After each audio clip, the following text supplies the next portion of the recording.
Okay, let me get started here. All right, today I am talking about a case that I talked about previously.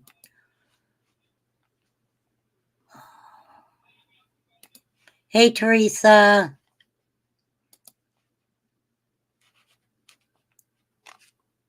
This little girl right here, her mother left her and went on vacation and was gone 10 days. And I talked about this case previously, and the mother has been sentenced. So I'm going to go, we're going to listen to the court TV, and but I'll give a rundown on who I'm talking about. An Ohio toddler passed away after her mom left her alone while she took a 10-day vacation. A judge called it the ultimate act of betrayal. Hey, exploited innocence, how are you?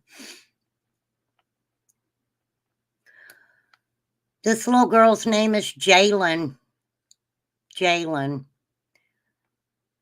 And spells it Jailyn. Jaylin.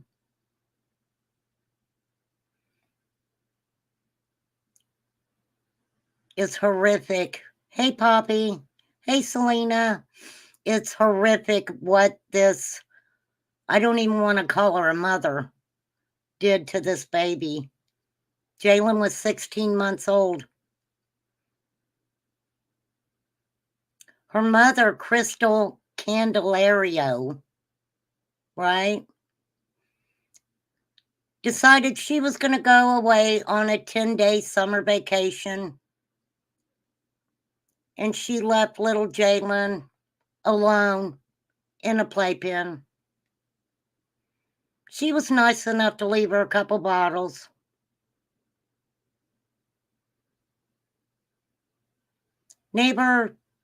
A neighbor's doorbell cam actually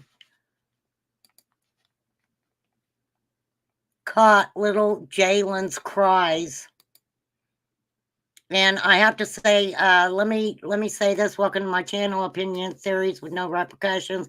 I commentate if you get a little education. That is definitely a thumbs up. There is going to be many trigger warnings in this story. Hey, Jojo. Hey, Stephen. There are going to be a lot of trigger warnings just to give you guys, a little kick on that. Hey, Cotton Candy Boobs. Girl, I still going to write you a song. So, so definitely, please, if you are easily triggered, go bye-bye and come again another time, because this content is horrific. Horrific. So, where's my doorbell? Okay, so anyhow, let me get back to what I was doing. I will show you the doorbell cam. As soon as I find out where the hell I'm at. You guys know me, I get so much shit pulled up, I can't find myself. I am going to play the court TV on my phone, but I do have it pulled up so you guys can actually, see the evidence and stuff that they are showing in court. Okay. I figured that'd probably be the easiest way to do it. But let me finish telling you about this little girl.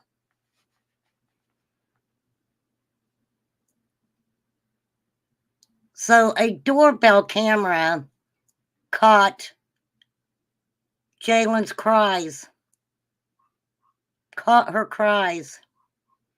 10 days in a playpen, wearing the diaper she had on, a few bottles of milk thrown in the playpen, and mom decides that she needs to go away on vacation.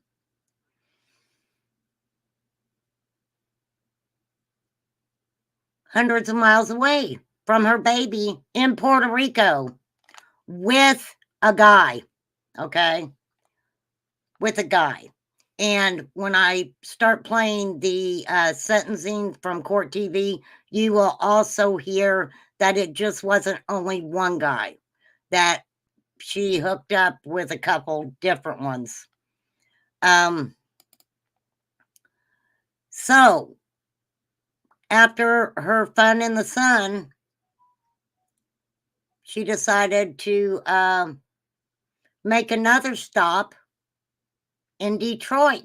So she goes to Puerto Rico to have a good time and decides, oh, well, why don't I just stop off in Detroit on the way home? She returned home to find her daughter deceased. Now, she did plead guilty, okay? But what this case is horrifying. Jaylin was left home alone, no food, some milk, same diaper on. When she was found, she was dehydrated and emaciated. So, mom got life in prison. Mom got life in prison. We're going to talk about that. The neighbors, right? The neighbors say they're heartbroken. And that it's not the first time the child was left alone. Where's my ruler? I'm already, oh Lord. Lord, Lord. Okay.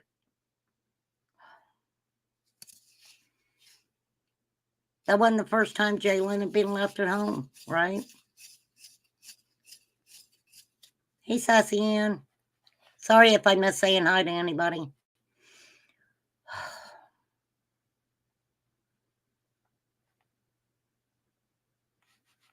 They said Jaylin was a wonderful baby,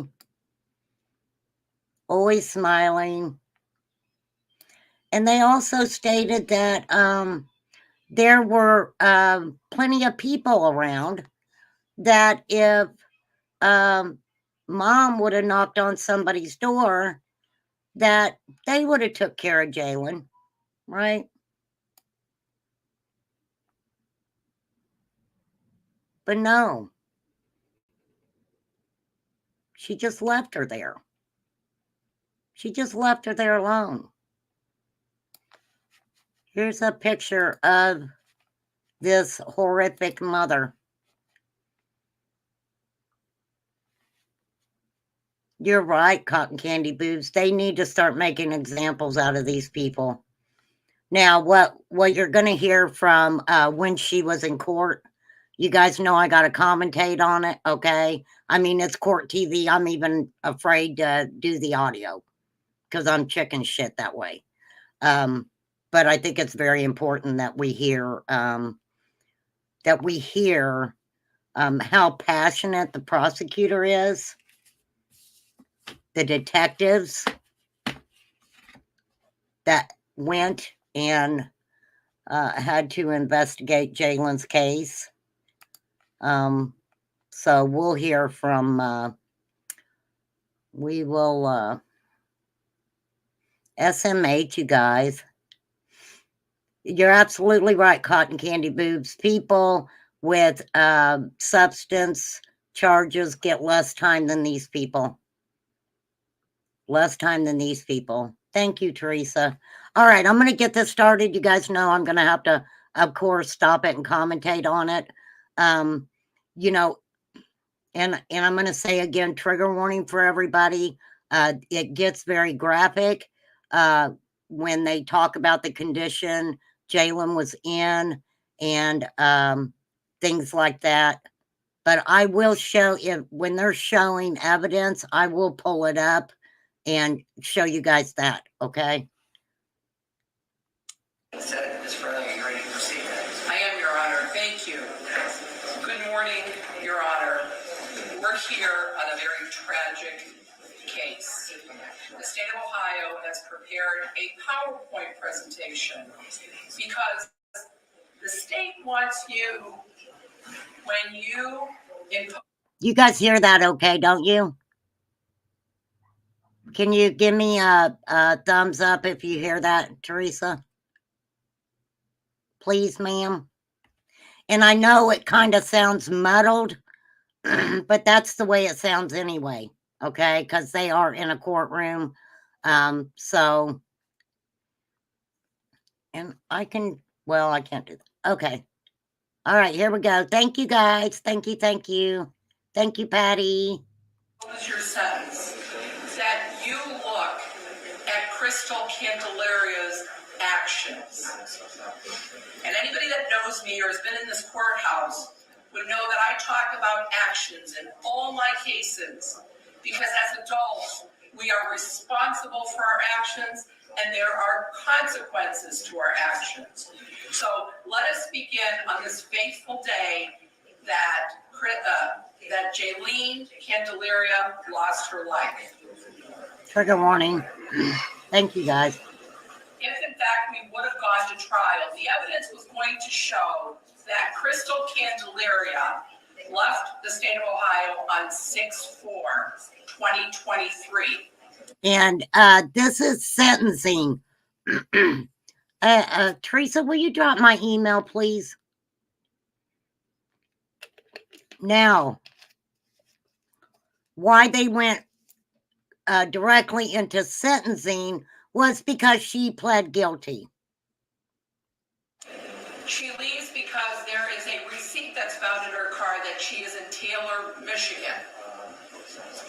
Unbeknownst to Ms. Candelario, her neighbors had Ring doorbell, and the Cleveland Police Department Homicide Unit has gone through 648 hours and videos of the Ring doorbell, which you're going to see in this presentation. Now, 648 hours. 648 hours from a Ring doorbell cam. 10 days of a 16-month-old child being left alone.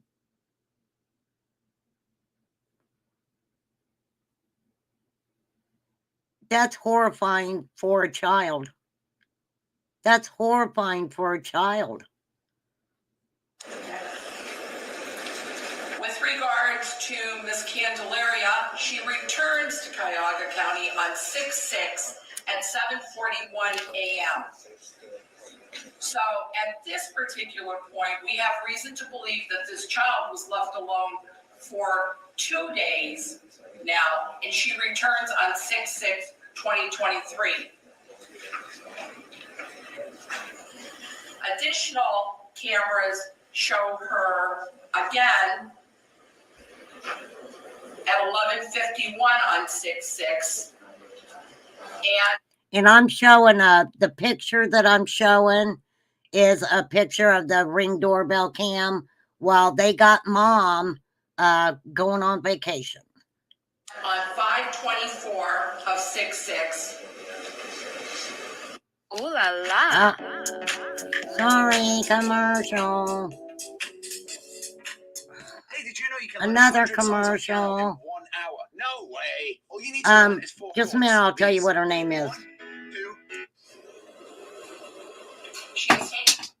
The prosecutor's name is Anna Fargalia. It's Anna, I'll spell it for you. Faraglia or something like that. That's her name from okay.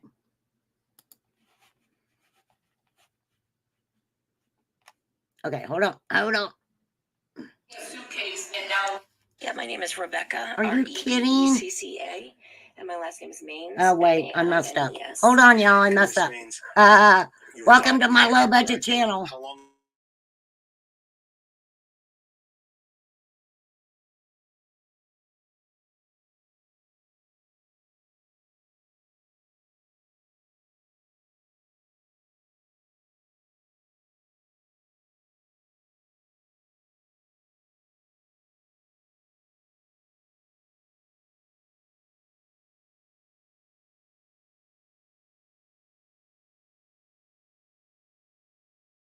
Okay.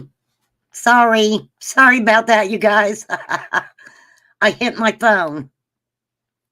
And don't forget, class.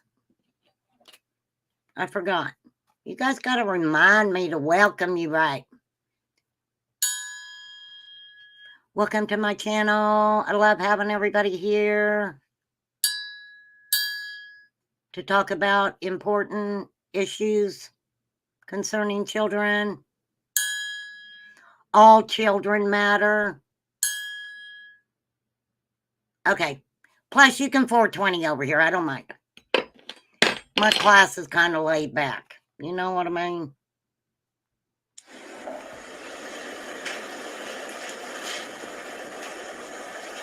She goes in and she finds her daughter dead. She takes the time to redress her, and then she calls 911. Friday. Now, this is a thing, okay? Mom comes home and puts... Next time you see this plant in your backyard, don't cut it down, because this is the best natural painkiller you'll ever find. I get spirit to talk about this stuff. Mom comes home after being gone for 10 days. And before she calls 911, she puts clothes on Jaylin. But Jaylin had laid there for 10 days in her own waste. Right? June 16, 2023, 07:47 and 26 seconds.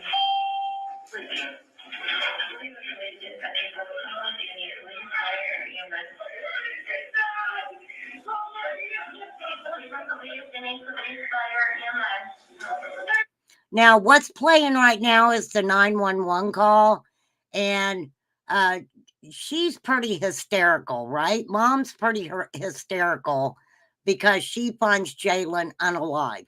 Like, what did she think she was going to find after 10 days of leaving a 16-month-old baby by herself? Right?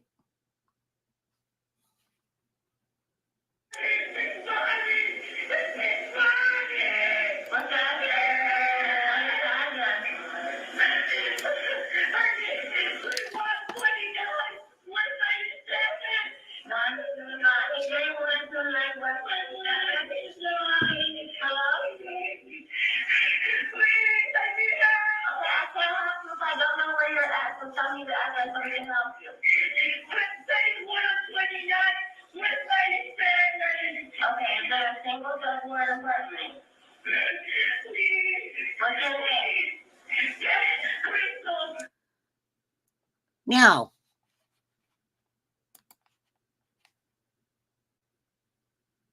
Mom's trying to be an actress, and, you know, it's obvious. It's very obvious. You don't leave your child for 10 days and then come home and be surprised that they're not alive anymore. And look at these pictures. The pictures I have up here. That's Mom on vacation. She was really concerned about her child and the couple of bottles that she left, right? You know, that especially with a baby, to go without water, the only liquids that baby had was whatever was in the bottles, and then what? Her urine and her tears. Her tears. And, you know, we know how we feel when, you know, when when we're really thirsty. Your throat gets dry, your mouth is dry. You know, it makes it difficult to swallow.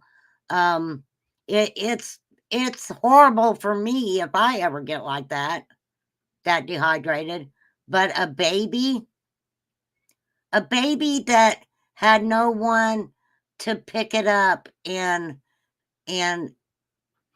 tell it was okay. A baby who for 10 days sat in a playpen in distress, crying.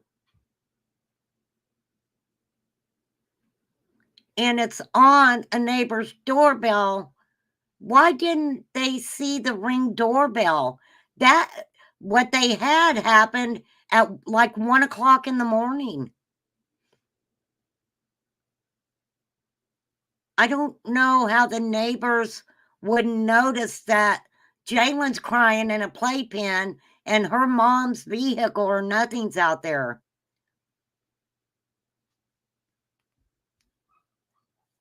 I mean, that's hard. Look, don't get me wrong. I'm not blaming any neighbors. Okay. That's not what I'm doing here. Okay. You guys know I'm really passionate about,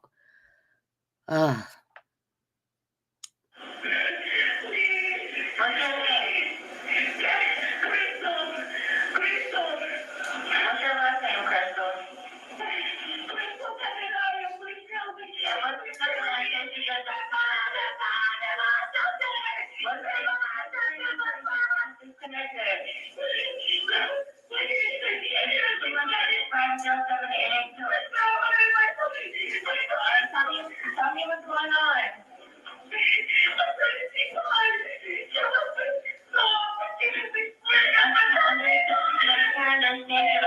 okay. So mom gets home, changes, puts clothes on her. So we're going to come down here for a minute. I'm just bouncing around, but I'm going to let you guys hear. I want you guys to hear the detective speaking about what they found. Okay. So I'm just going to pop right down here a little bit. Let's see. That's close enough. These are the detectives who went to the home, and I am going to play these on court TV here. So what you will be hearing is the actual court TV court, right? I mean, she was on vacation, Poppy. I don't know. We're going to find all that out. Do you want her to come to the podium? Absolutely. Same thing, Sergeant. Just say your name. And yes, I do have Kleenexes today. Because this whole case really, wow. And spell it for our court reporters so she can have an accurate spelling. Teresa Gomez, Teresa Gomez. Morning, Your Honor. Your Honor, thank you for allowing me to be the voice for Jaylin Candelario, a beautiful angel whose life was cut short for no good reason. This tragedy should have never happened.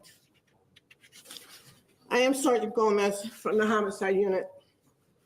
The entire Homicide Unit, Cleveland Homicide Initiative, and our partners from the FBI are here today in honor of baby Jaylin Candelario.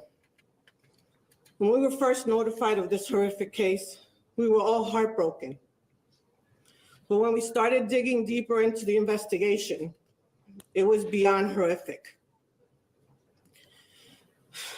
It was revealed that the defendant, Crystal Candelario, left her own child alone for hours, which led to days, which led to weeks.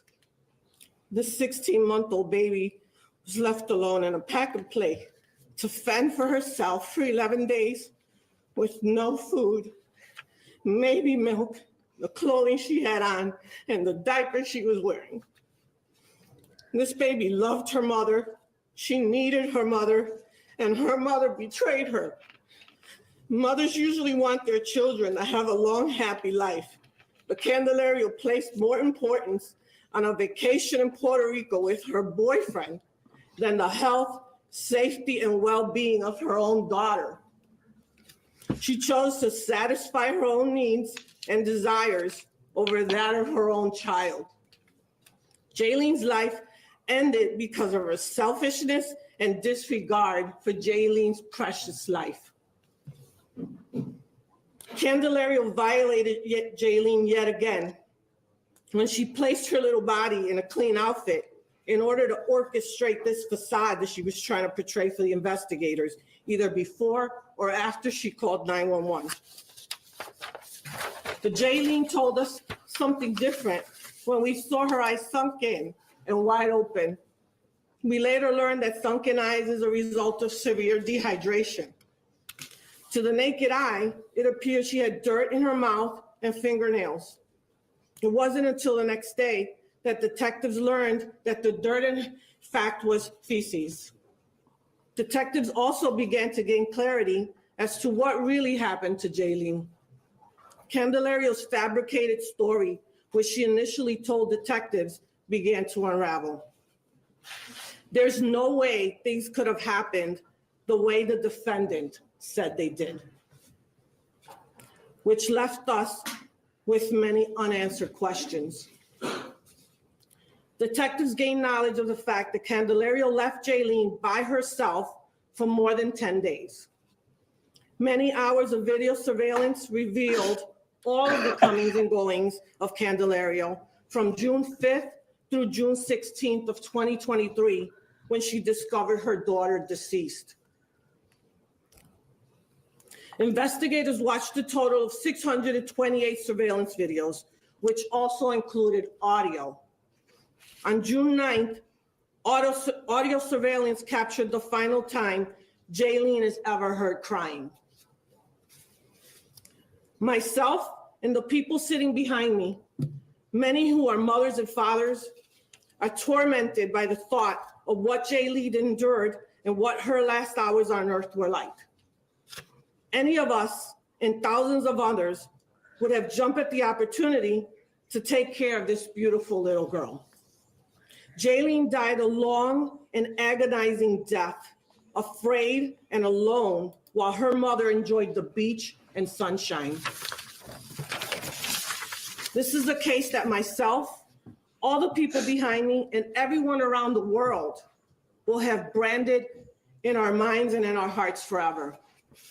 Jaylin took her last breath, and our only hope is that Jaylin found herself in the arms of Jesus, feeling his warm embrace and love, something she did not receive from her mother. Jaylin, you will never be forgotten. Thank you, Your Honor.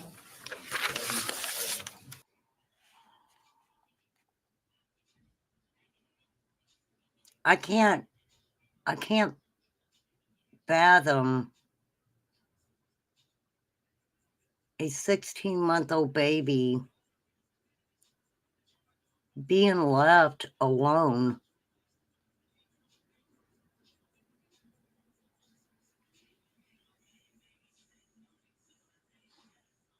And passing away in the condition that she passed away in, alone. What?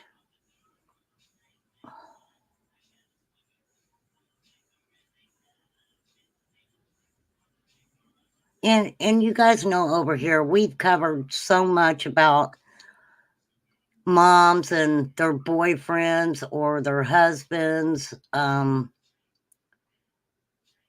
total disregard for these children.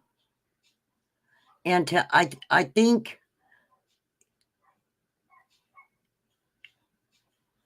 look, we know different cases, right? We know that Susan Smith drove the boys into water.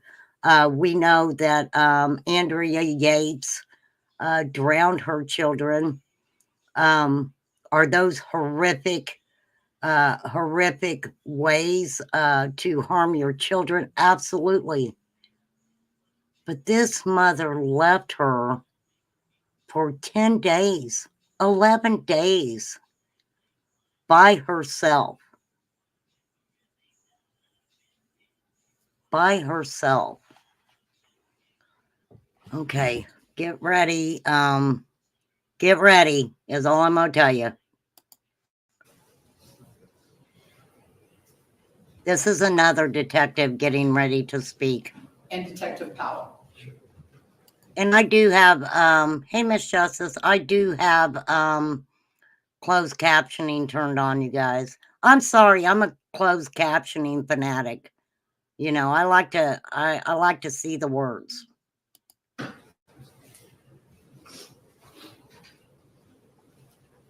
Same thing, Detective, if you don't mind, just please say and spell your first and last name. Yes, Detective T.J. Powell, Powell, assigned to the Cleveland Police Homicide Unit.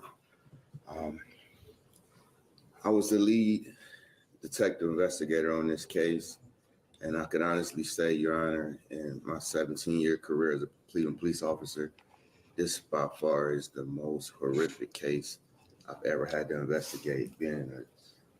Now, I've been a detective for 10 years.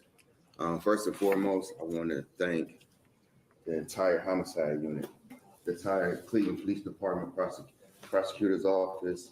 As you see, we're here, we're Jaylin's voice. Fortunately, there's no family on our side, but we're her family. I wrote a short poem, just something in commemoration of Jaylin's life. J is for the justice that'll be received today. A is for the angel wings she earned on that joyful day. I is for the incremental repetition, build up of suspense for an innocent bystander's death that clearly makes no sense.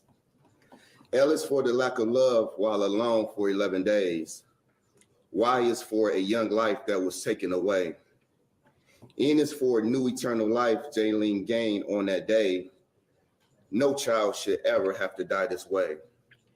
Jaylin's life truly mattered. Unfortunately, she died trying to survive off of her own urine and fecal matter.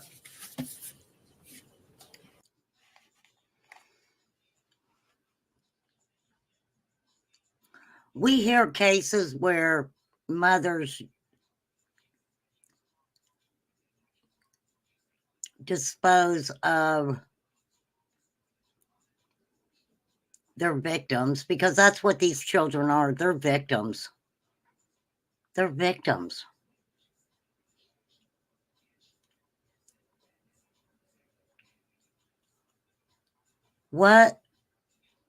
There's probably many answers that, you know, we'll never get because of the fact that she pled guilty.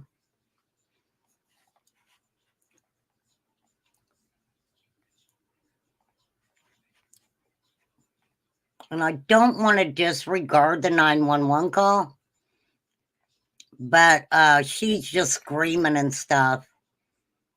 I mean, she is, I'm going to try to find because I might as well just show it to you guys. I mean, seriously. Let me find it.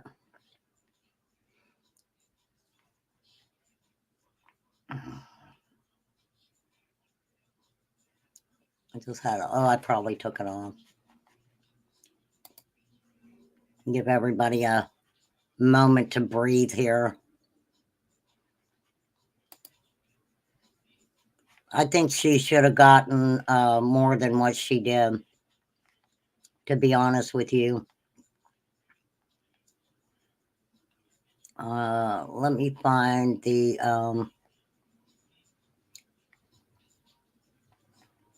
well, if I can find it, the Ring doorbell cam. I know it's on here. Is it this one?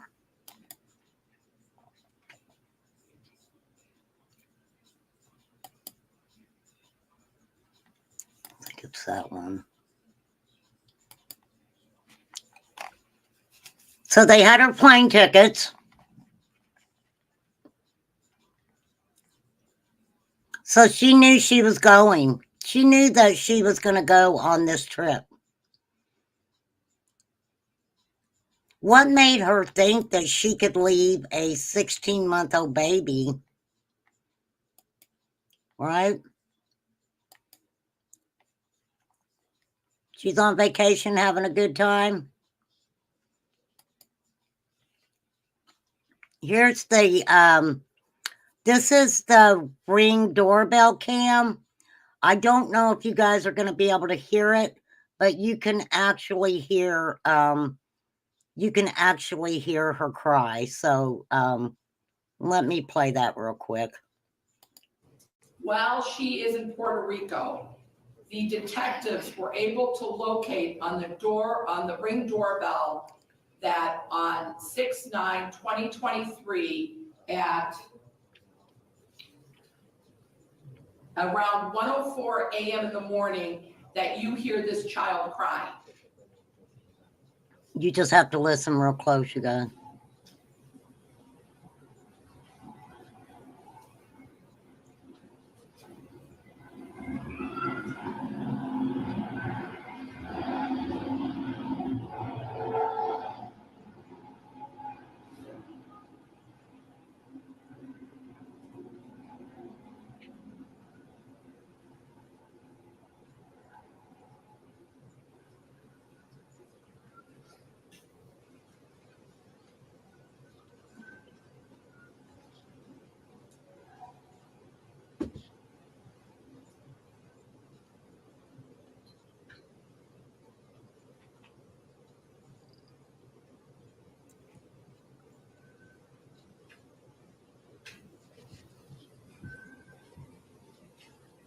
Now you had to listen really close, but you could hear her. This is who's crying, little Jaylin.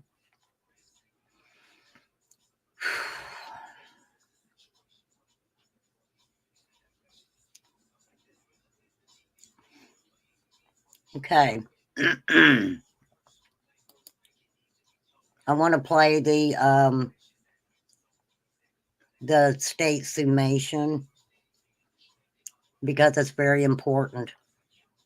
So we're going to listen to that and then we'll kind of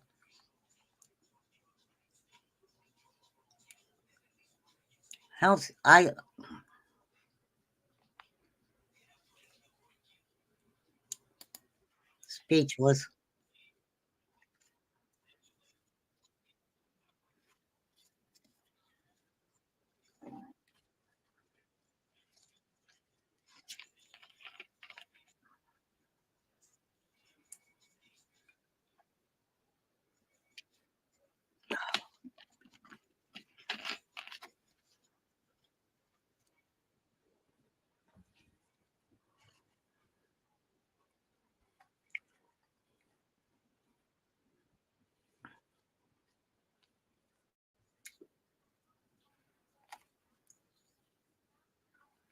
Oh, Sassy Ann, honey.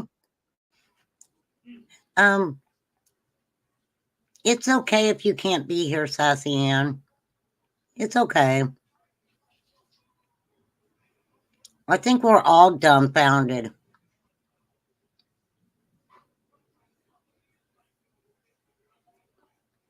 So she just didn't get on a flight to Puerto Rico.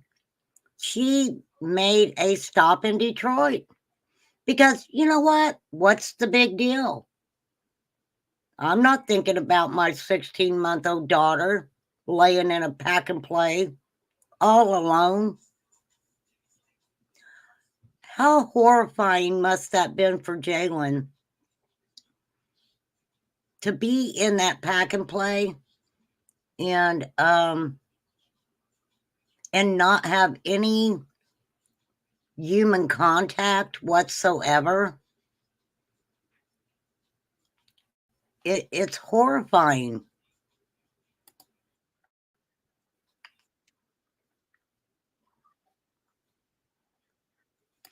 This is interesting. So, class, I must have dropped my ruler. This is very interesting. Oh shit, I gotta share it with you guys. I'm sorry, you guys. I'm sorry, my fault. My fault. This is the prosecutor's, the state's summation argument, and I will back it up for you guys since I switched it over and didn't change it back. I apologize for that. You guys know how I am. Mental health and mental health issues, and the programs that this court and my office have tried to implement to help folks with mental health. This is not the case here. This is not the case at all. Her actions speak louder than words. She had the wherewithal to leave Cuyahoga County and drive to Detroit, to be not with one man, but with two, let alone leaving a child, her own flesh and blood, in a pack and play. Hi, Cat's Eye. And during the time that she has been locked up, she has been making plans for the future, talking to other folks at other jails, other prisons. She had a So this lady has been talking to other inmates and people from other prisons and talking about her future. But like she said, this is not a case where there's no way that this woman was going to tell anybody that she was having mental problems. What's up, AC? conversation, which I find more disturbing than not, but on November 26, 2023, instead of wrought with emotion, wrought with guilt, crying about the death of her child, she's talking with a friend about her trip to Puerto Rico and what a blast it was and how much the car cost. And they got a truck versus a car, even though it was more expensive. And they were concerned about the other woman that was on the trip because she liked to spend money. And they spent money on food. There was never mention about her daughter in her. See that? So she just started talking to everybody. Oh, I had a great time in Puerto Rico. We had to pay this much for this. And oh, hey, yeah, our other friend, yeah, she's a money spender. And no mention of Jaylin. No mention. Phone calls. And in fact, on January 6th of 2024, she's talking to her mother, who she repeatedly talks to. And they talked about God is forgiving, God is this. You also have to take responsibility for your actions. And God isn't in the courtroom. That's why we have judges, and that's why we have the law, because we have to follow the law. But this is what she says, because she wants to make us believe that she doesn't understand the English language. She goes on to say, there are people who have gone free here, killing people. I mean, imagine.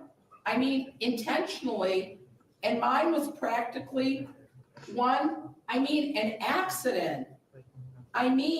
Because it was not like I did it intentionally. It's not like I picked up a gun or a bat. Where have I heard that before? Where have I heard it's another case, a case that had to do with a child, where it was stated that, well, at least I didn't, use a gun or something. It's weird. I can't remember off the top of my head, you guys. But I'm going to rewind. No, I don't back up over here. I'm going to rewind a little bit. I think it's important what she says. 2024, she's talking to her mother, who she repeatedly talks to. And they talk about God is forgiving, God is this.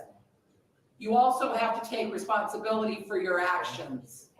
And God isn't in the courtroom. That's why we have judges, and that's why we have the law, because we have to follow the law. But this is what she says, because, you know, she wants to make us believe that she doesn't understand the English language. She goes on to say, there are people who have gone free here, killing people. I mean, imagine, intentionally, and mine was practically an accident. Because it was not like I did it intentionally. It's not like I picked up a gun or a bat or the girl bled or something like that. That's it. It was practically the same thing that happened to me a few days prior. I had the same thing happen to me days prior. And I mean that day that it happened, that same situation happened. Were you starved when you were in Puerto Rico, Miss Candelaria? Did you not have a glass of water to drink when your mouth was parched? How could she downplay what she did? She's downplaying what she did and then saying, oh, I went through the same thing a couple days before that or that day. How do you downplay this?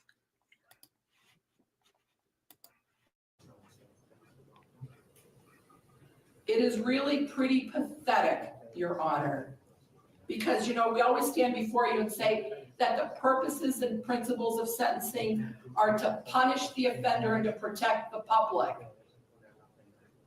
And, you know, in the sentencing memorandum, the defense says, well, she's not going to do it again. Well, no, she's not going to do it again because she's going to prison. But It's the fact that she did it in the beginning that sticks with us. You don't do that. She was a mother. She got a title that means something in this world. Animals take care of their infants better.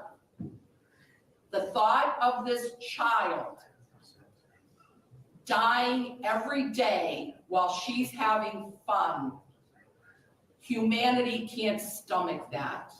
And those are the actions that need to be punished. She abandoned her daughter and left her for dead. So yeah, she didn't see blood. She didn't see the aftermath of a baseball bat. But what she did see were her eyes open, looking at her saying, why did you do this to me? Thank you. Wow.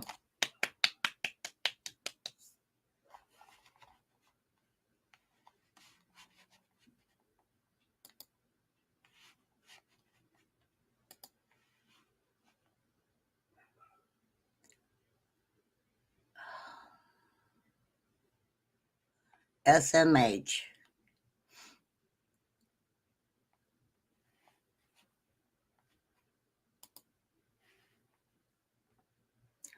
Now, I'm not even going to play what the defense says because there's nothing they can say that's going to change anything. For real. For real. She received life in prison. But she pled guilty. She pled guilty. How can you sit and downplay what you did to your daughter?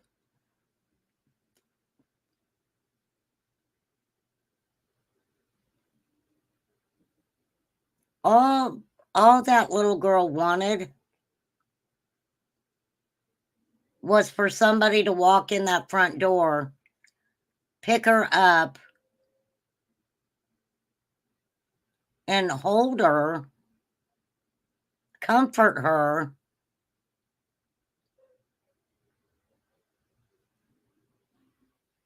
but that's not what she got.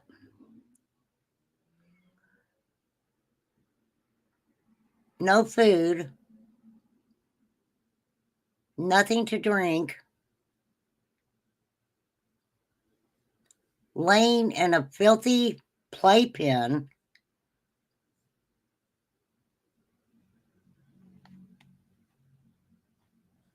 Let's listen to the medical examiner.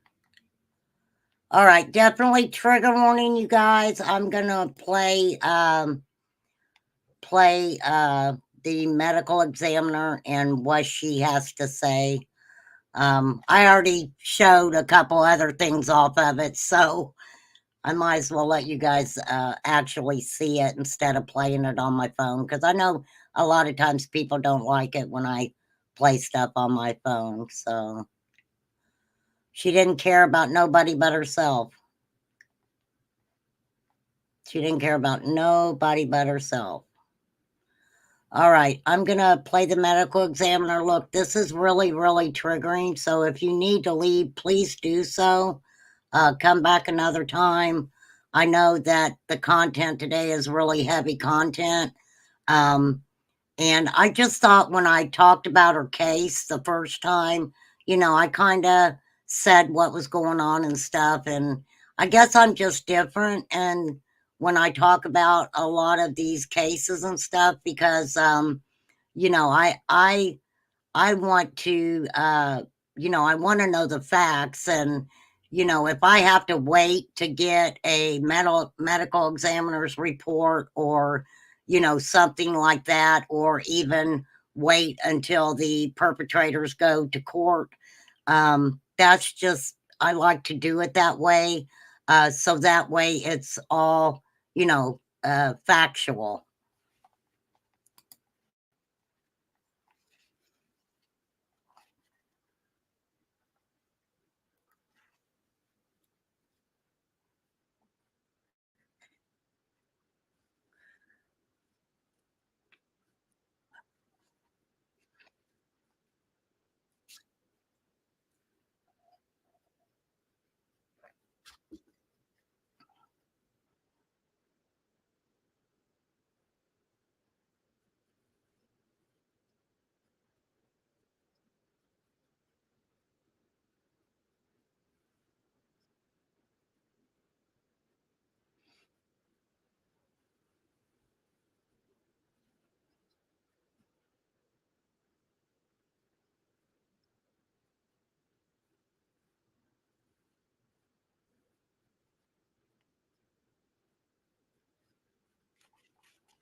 What do you, oh, I'm sorry.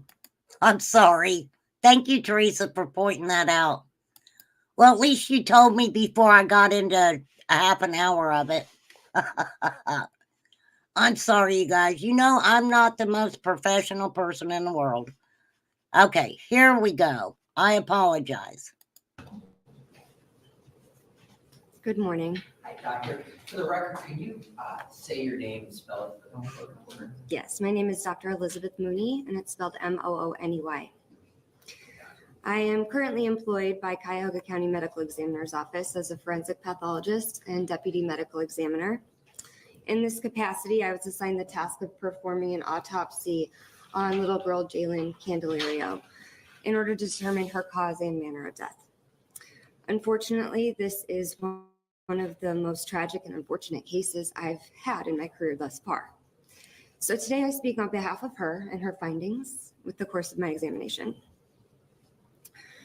We received Jaylin at the medical examiner's office from the scene of her residence, at which time she was clothed in non-soiled clothing, indicating her body had likely been dressed prior to first responders' arrival, as they had mentioned before. And, you know, Mom put her in clean clothes. Mom didn't clean her up, but Mom stuck clean clothes on her. I don't even know how someone would take a child who was not alive anymore and after all that time and put clean clothes on the baby. That right there, of course,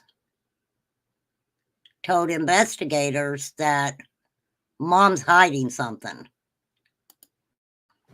So at autopsy, I examined the body of a very emaciated female toddler.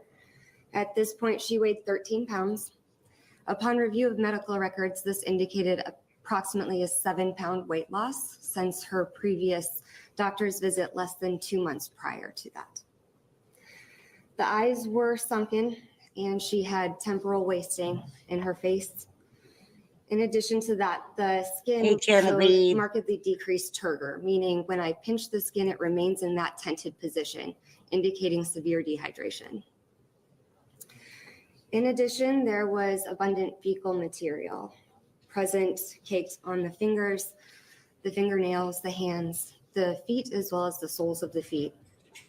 The same material was found on her lips, which were very dry and flaking, as well as in her oral cavity, caked to her teeth. So Jaylin had defecated in the playpen, and then obviously had at 16 months she probably had been pulling herself up to stand up in the playpen. So you know, she 11 days, Sue, 11 days. And so that's, you know, getting it on her feet and things like that. And but she had to have it on her hands to get it into her mouth, with it being caked on her teeth. She did have some diaper rash appearance, as well as fecal material adherence to those areas. Of note, the body was essentially free of significant injury, with the exception of dried excoriations or scratches to the face region predominantly, and whether or not these were inflicted to herself in a conscious or semi-conscious state while she was dying, I'm unable to determine that. Very early decompositional changes were present. This included faint discoloration or green discoloration of the abdomen. These are typically changes that we see within 2 to 3 days following death. I'm gonna play this while I let my dog out. To suggest that she passed away prior to this were found externally or internally. Upon internal examination, I continued to find evidence consistent with starvation and dehydration. These included pale discoloration of the musculature, which was minimal. There was a decrease in intra-abdominal fat to the point of transparency as her body tried to feed upon itself for nutrients. Her stomach contents consisted of less than 2 milliliters of brown mucoid material. This is about equivalent to the distal part of my thumb, a very small amount. The rest of her bowel just contained patchy fecal material, but very minimal throughout. Her organs, including her liver, kidneys, and thymic gland, showed evidence of stress, specifically microscopically on exam. I found no additional evidence of significant natural disease going on or congenital abnormalities. Following my exam, I submitted body fluids for additional toxicology and chemistry testing, which further confirmed my gross findings that she had passed in a state of severe dehydration. Her kidneys had failed, and she was in a state of ketoacidosis, which leads to coma and eventually death. As such, I determined the cause of death to be just that, starvation and severe dehydration due to pediatric neglect. To come to the exact wording of the cause of death was based on my findings, but also the medical definitions, which I'd like to reiterate here. Dehydration, and specifically starvation, is a lengthy and continuous deprivation of food as to cause suffering or death. Pediatric neglect is the failure of a caregiver to meet adequately a child's basic needs, including physical safety, protection, food, clothing, shelter, education, medical or dental care, and supervision. In other words, neglect for Jaylin's basic needs from a caregiver resulted in her death. As such, I ruled this manner to be homicide. Most homicide deaths involve acts of violence inflicted from one person onto another, but this case involves a failure to act appropriately to support another who is dependent on them, falling into a homicidal manner. In the absence of more advanced decompositional changes, I believe that the pain and suffering she endured lasted not only hours, not days, but possibly even a week. This is a pain that comes from an extreme thirst and hunger. It also stems from an inherent terror of isolation or the lack of someone present to provide that. My knowledge on the depth of this suffering may not be as extensive as a medical or a mental health professional, but as a physician with psychiatric and pediatric training, I feel comfortable stating that the deprivation of food coupled with physical isolation and caregiver abandonment would be terrifying. We know that babies and children cry when they're hungry because it's unsettling and it's uncomfortable. That's almost immediately after birth. We also know that children as early as age 4 to 5 months experience separation anxiety, with the most extreme anxiety around 9 to 18 months. Jaylin was 16 months old. This feeling of abandonment for days on end, coupled with the pain of starvation and extreme thirst, is a type of suffering I don't think any of us could ever fully fathom. So as a forensic pathologist, it is said that we are the voice of the dead and given the responsibility to speak for those who can't. So this morning, I'm honored to maintain that mission. Thank you. So, you know, I know people are like, okay, well, mom put her in a playpen, left her for 10, 11 days, and she passed away.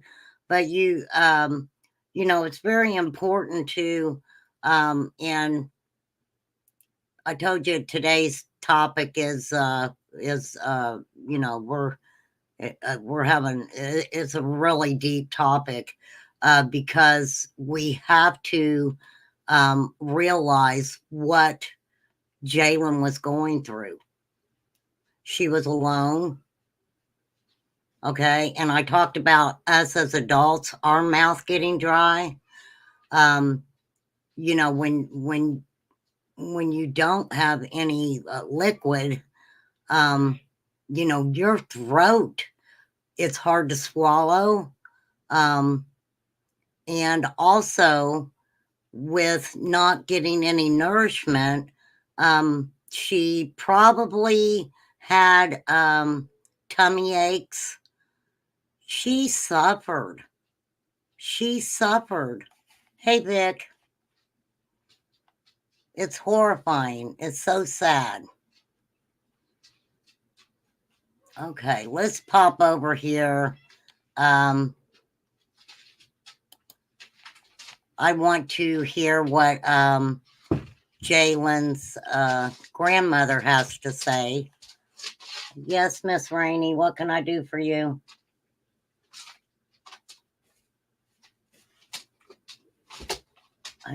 Hang on, y'all. Did you make it? Come on up there and lay down. Come on, you can do it. You can do it, puppy.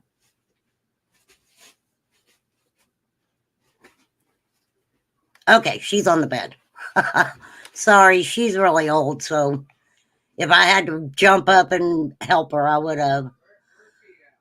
Yes, I can't imagine either. How sad. How so sad. Okay, so I'm going to, we're going to hear what Jaylin's grandmother had to say.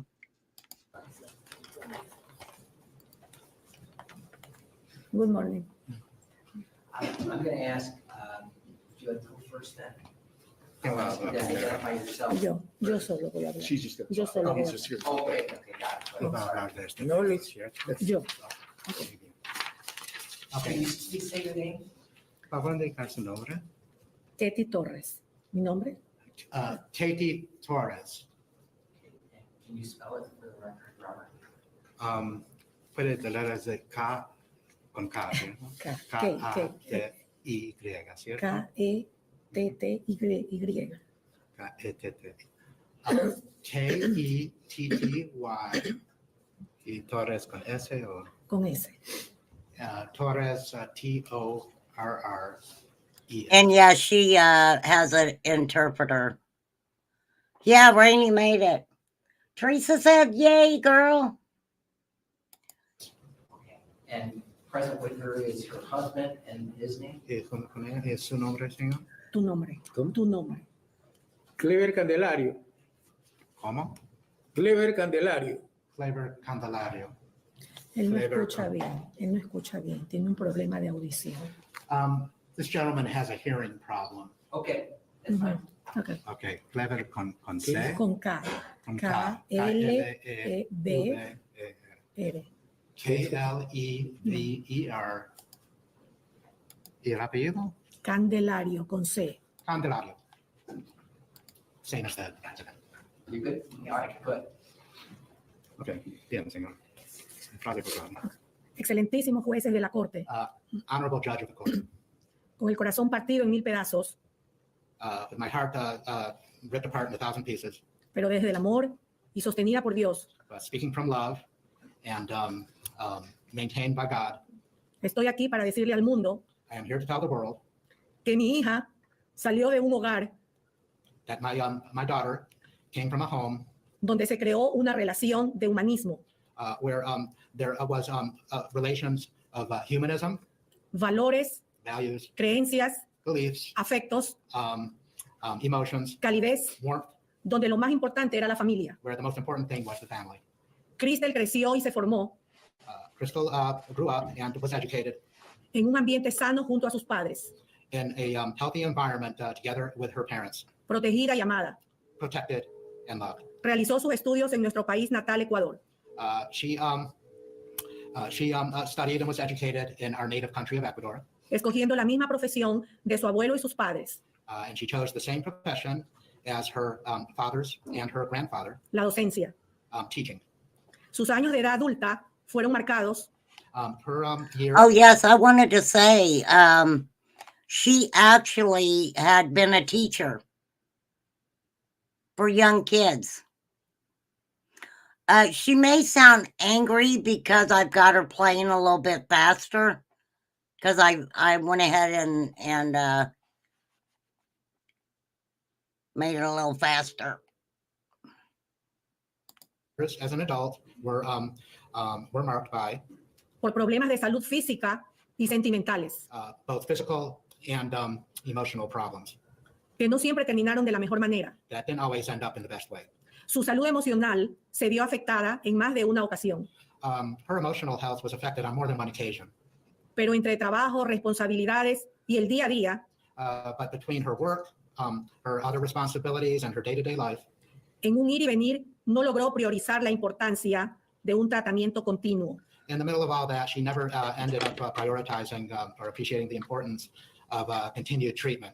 Por lo que la depresión y la ansiedad y el trastorno de neurosis de conversión fueron ganando terreno en su vida. And because of all that, her depression, anxiety, her conversion neurosis disorder, all ended up consuming her.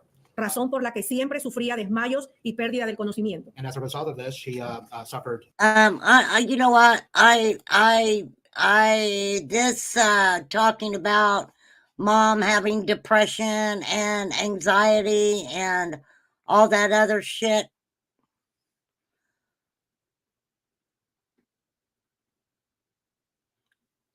And stop getting treatment, etc. I'm sorry, that doesn't justify what she did. Fainting spells and also loss of consciousness. Con esto no quiero victimizar ni justificar a nadie. In saying this, I don't want to victimize or justify anyone. Solo mirar el yo interior de quien hoy está aquí sentada y siendo juzgada. I only want to give a glimpse of the interior person, the ego of someone who is seated here and who is being judged. Señores, las enfermedades de salud mental no se reflejan en el rostro.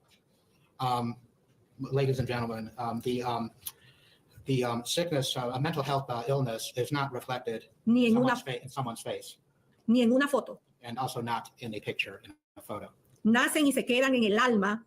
It arises and remains in the soul. Solo un tratamiento a tiempo y eficaz con ayuda de terapistas y médicos ayudan a mejorarlo. And only a timely and effective treatment by therapists and doctors can help to improve those conditions. Wait, Mama.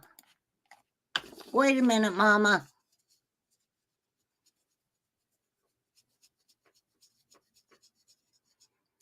I think what Mommy is saying is while she's in prison, can you get her some help? Bottom line. I think that's what she's saying anyway. Mi hija no tenía calidad de vida. My daughter did not have a good quality of life. Porque ella no podía pausar el trabajo. Because she couldn't stop working. Nunca nadie imaginó que este sufrimiento terminaría. Wait.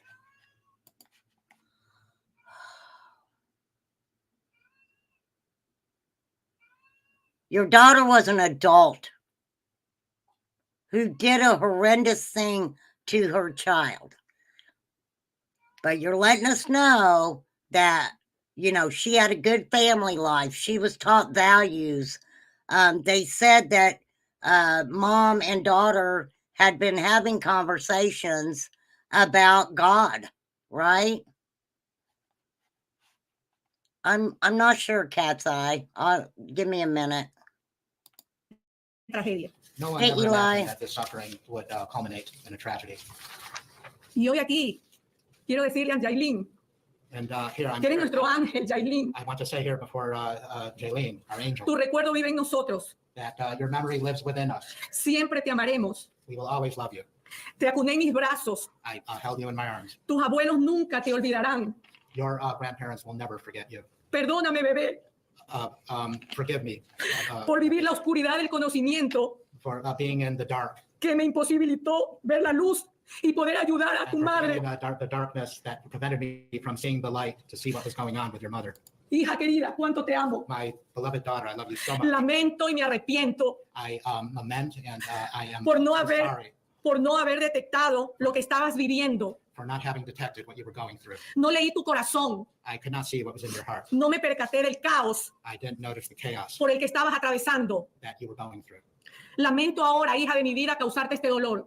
I lament, my darling daughter, that I caused you this pain. Señores de esta sala, Your Honor, pido misericordia, I ask for mercy. clemencia y compasión Wow. I ask for mercy, for clemency, and for compassion para un ser humano for a human being. Clemency? Maybe that's not the right word. Well, what she's saying though, Teresa, is that she didn't see anything, going on. And the possibility that, but the neighbor said, see, this is what kind of gets me. The neighbor said that wasn't the first time that Jaylin had been left alone. Right? Hey, Dynamite. Yes, compassion for a human. Absolutely. No signs of neglect. No, I mean, the neighbor said, right, that she had been left alone more than that one time. I don't understand. Look, if the neighbor's Ring camera, and you guys tell me if I'm wrong or not. If the neighbor's Ring cam picked up Jaylin crying, then something would have had to have set that Ring camera off, right? Something would have had to have set the Ring camera off. Hey, Ilse. For them to even get that, right? que ha librado una dura batalla en su vida. That has waged a very difficult battle in her life. Y ruego no satanizarla, And I beg that you not. ni señalarla. I beg that you not demonize her and point the finger at her. ¿Quién en esta vida no ha pecado contra Dios? Who in this life has not sinned against God? I'm sorry, but she left her child for 10 days and went partying. Went to Puerto Rico and Detroit. And you don't want people to look at her and demonize her? She was having a good time. Levanten la mano quienes no lo han hecho. Anyone who hasn't, let them raise their hand. Pero como creemos en un Dios de amor y de bondad, But since we believe in a God of love and of goodness, en un Dios de perdón, and a God of forgiveness, Él está aquí con nosotros. He is here with us. Hija, te amo. My daughter, Aquí estaré siempre para ti. We're here always for you. Te voy a esperar toda la vida. I'm going to wait the rest of my life for you. If you're Wow. That was interesting. But I mean, let me ask you guys a question. This is a kind of a weird question. You guys know I ask all kinds of weird stuff.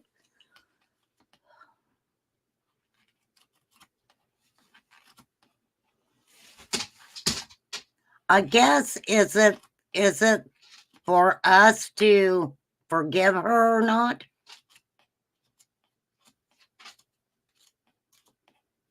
The mom naive and not looking at the whole picture. Well, yeah, she loves her daughter. She loves her daughter, but to talk about, you know, the daughter having anxiety and depression and things like that. I'm sorry, I'm just not buying the fact that depression and anxiety would cause a woman to leave her child for 11 days.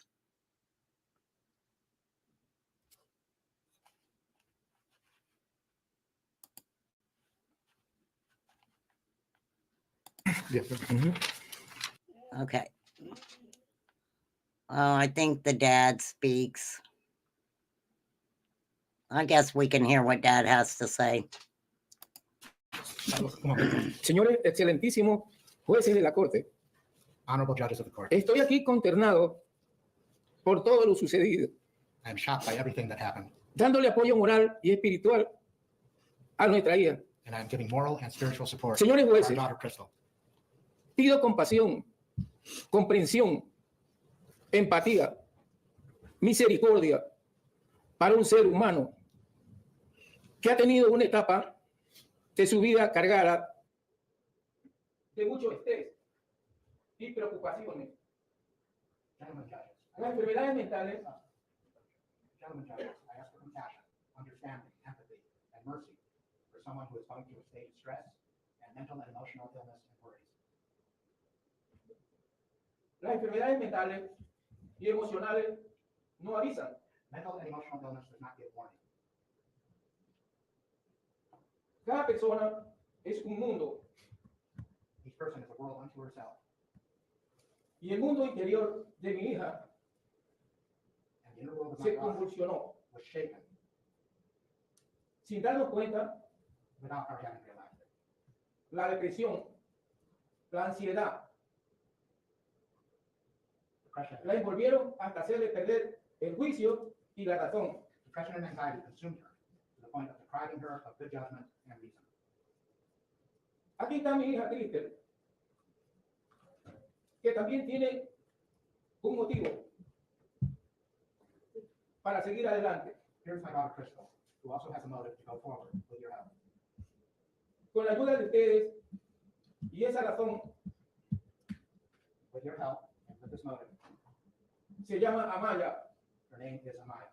que tiene 7 años She's 7 years old. y espera ver a su madre She hopes, y abrazarla she hopes to see her mother and hug her very soon. muy pronto. Very soon. Luego a ustedes imploro perdón, suplico comprensión. I beg for your help, forgiveness, and understanding.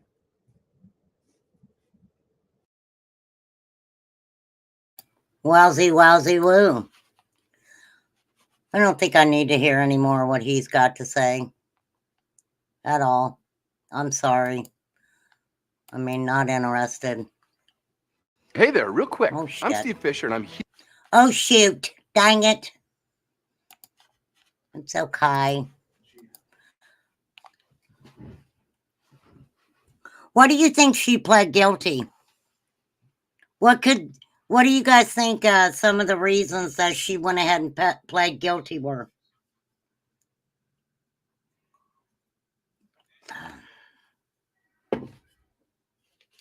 Was there a lot more that she didn't want coming out in court?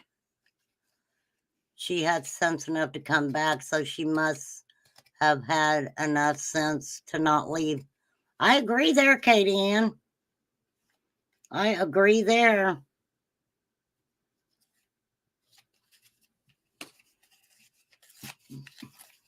A lesser sentence.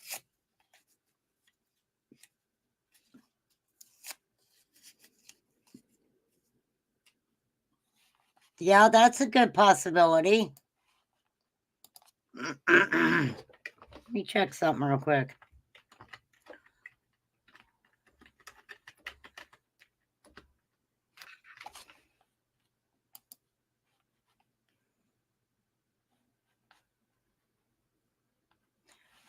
Yes, because capital punishment is a legal penalty in the U.S. state of Ohio. Although executions have been suspended indefinitely by the governor,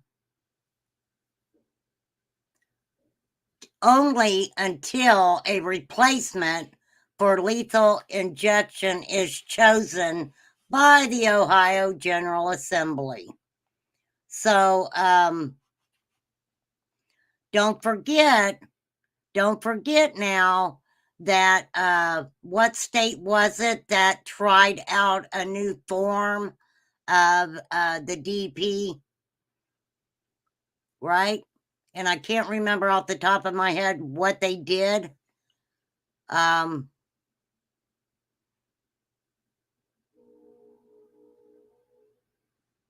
find it. I know I talked about it before, but that's a new form, right? That's a new form that they were trying out to see how it worked out. So here's mom, okay? And well, everything she has said in this case is very disturbing. Alabama, thank you, Teresa. So let's hear mom. She was unaware of it. Doctors weren't aware, family was unaware. It's not, again, not justification for what she did. But when she finally returned home, called 911, that fear, that, and also, what was it? I mentioned earlier in the recording, she was told to perform CPR. She tried to bring her daughter back. Or tried to do whatever she could. The defense is trying to say that mom attempted CPR to bring her daughter back. Was that before or after she put clean clothes on her? I don't know. I'm just asking. And I asked her too, recently, hey, if evidence acceptable, had the paramedics reached out to my Jaylin, she was still here to think belong. Absolutely, she said. She said, I don't know. But I was thinking, I don't know, I can't put myself back into that state of mind I was in. She hates herself for it. She thinks of her daughter, and I actually let her speak now. Thank you. Ms. Candelario, you want to stand up and address the court?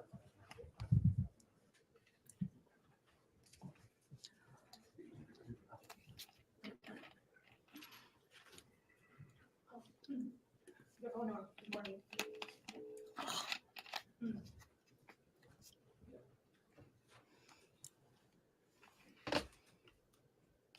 Yeah, she's crying because she's going to prison for the rest of her life, in my opinion. Yeah, she obviously, there was a lot of stuff she didn't want coming out. There's so much pain that I have in regards to the loss of my baby, Jaylin. Estoy muy dolida por todo lo que pasó. I'm extremely hurt about everything that happened. No estoy tratando de justificar mis actos, I'm not trying to justify my actions, pero nadie sabe cuánto yo estaba sufriendo but nobody knew how much I was suffering y por lo que estaba pasando. and what I was going through. Todos los días le pido perdón a Dios y a mi hija, Jaylin. Every day I ask forgiveness from God and from my daughter, Jaylin. Soy una persona creyente de Dios. I'm a person who believes in God. So mom believes in God. And in my opinion, she is putting herself way before her emotions and how she felt. She's prioritizing that over her child. Reconozco hoy que todos y todas, muchas ocasiones, somos tentados por el enemigo. And I recognize today that all of us are sometimes subject to the enemy.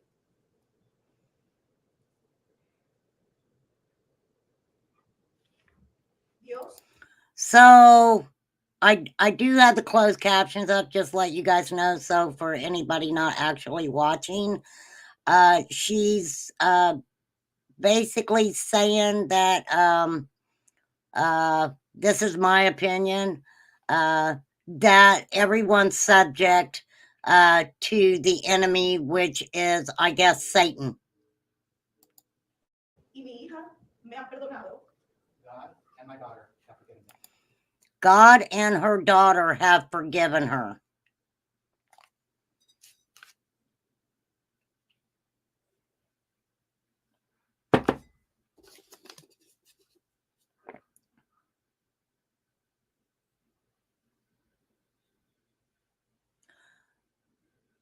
I have a lot I could say about that, but I won't. Oh yeah, she's got a free cot in, you know, in 3 hots for sure. Quisiera pedir perdón también a mi hija Amaya. I would also like to ask Amaya, my daughter Amaya, for forgiveness. Y a mis padres. And I'd like to ask my parents for forgiveness. She's got another daughter. 7, I think that's what her dad said. Why didn't the parents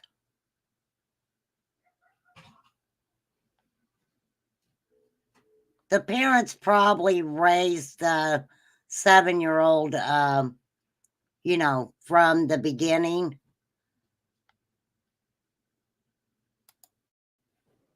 No se imaginan cuánto yo era unida a mi hija Jaylin Candelario.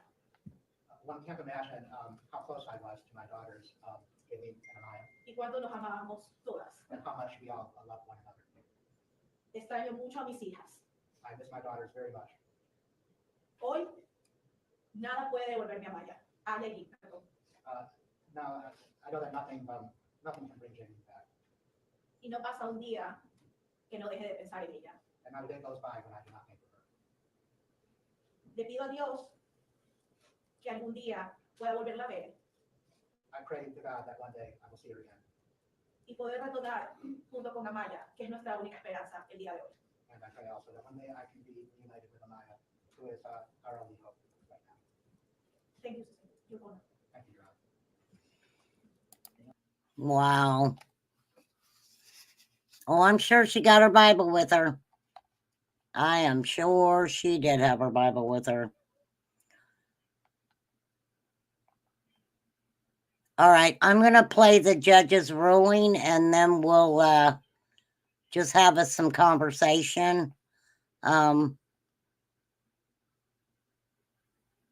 me too, Teresa.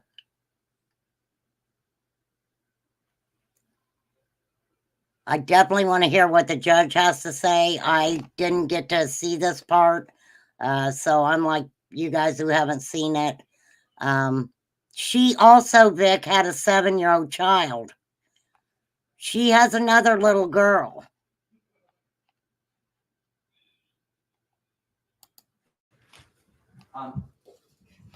This court has to impose a sentence here today.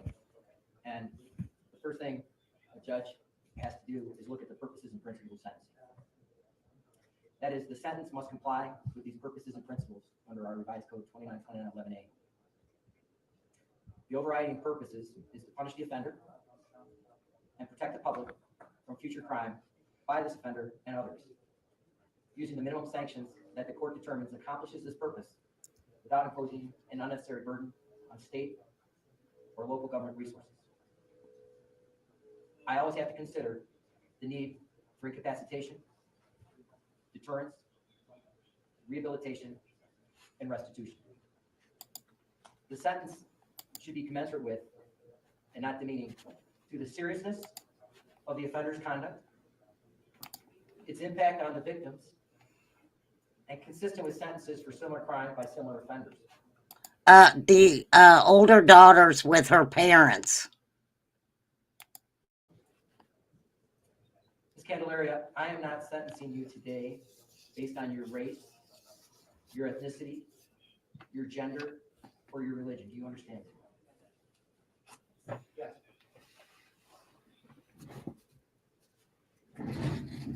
I sat here listening, and I'm looking in the back of this courtroom, and I think with Dr. Mooney's statements to me, Sergeant Detective Teresa Gomez, and Sergeant or Detective Powell, and these three experienced, very talented, hardworking individuals all called this one of the most horrific cases they've ever seen. I look in the back of this courtroom and I see law enforcement, I see individuals who have worked on this case, who are here because it's also effective and how horrific this crime is. It stunned people across this world because it defies one of the basic human responsibilities. The bond between a mother and a child is one of the most purest and most sacred bonds between human beings. It's a relationship built on love, trust, and unwavering protection. Yet, in a shocking and betrayal of this fundamental trust, you committed the ultimate act of betrayal, leaving your baby terrified, alone, unprotected, to suffer what I heard was the most gruesome death imaginable, with no food, no water, no protection, and lying in her own feces. Ms. Candelario, you know the responsibility of parenting. You have a child already. You raise another child. And I've witnessed here before me your parents who showed you love and respect and education. And they came here to help you, to advocate for you, more than what you've done for your own child. The evidence that I've witnessed here before this court shows that this time you simply chose not to be here because you wanted to have fun. You decided you needed a vacation. And what followed was absolutely tragic. You left your baby, Jaylin, trapped in a pack and play without food and water for 10 days. This wasn't simply an oversight. You could have saved Jaylin's life many times. You could have found someone to watch her while you were gone. You could have taken her with you while you were in Detroit or Puerto Rico. You could have called someone in Cleveland and told them that Jaylin needed help. Yes, she could have. Indicated that rigor mortis was found when they found her, which means she didn't die that long before you came home. Think about that. Despite all of her suffering, that little baby persevered, waiting for someone to save her. And you could have done that with a simple phone call. Instead, I see photos of you on a beach while your child was eating her own feces in an attempt to survive. Photos mean something.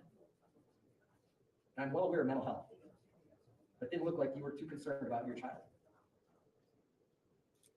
As if that wasn't bad enough, you extended your stay in Detroit without regard to Jaylin, alone, in pain, clawing her face in distress from the exhibits I just looked at, trapped in a tiny prison that you left her in. When you got home, you knew enough to start lying. Yes. You concocted story after story, trying to hide what you did. You even put pants on her, but you couldn't hide the absolute horror and filth that she spent the last days of her life in. You still didn't get it. I hear this morning that you went out and managed to go out with someone that you were with And he was too upset to eat, but you weren't. And then I hear that you're in jail and you're telling people, I can't wait to get home. See, that gets me.